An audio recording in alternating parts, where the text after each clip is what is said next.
Así es, continúan las incautaciones de dinero del narcotráfico provenientes de la Ciudad de México. Ya son 28 millones de dólares, cerca de 60.000 millones de pesos, los que han incautado las autoridades en el puerto. Ya son 28.8 millones de dólares los incautados en Buenaventura,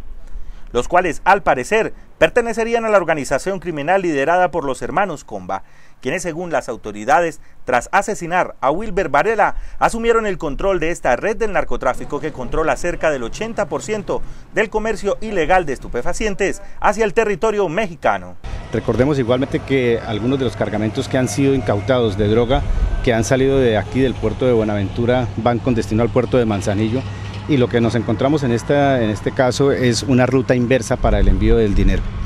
Entre tanto, el gobernador del Valle reiteró su petición al gobierno nacional para que gran parte de estos dineros incautados se queden en el puerto de Buenaventura, reflejados en obras sociales. Pues, hombre, con esa plata le saldrían cantidad de dueños, pero Buenaventura es la que ha dado el golpe al narcotráfico, la que se queda con el estigma y es la que debe recibir recursos, especialmente para inversión social, sectores de pesca y madera.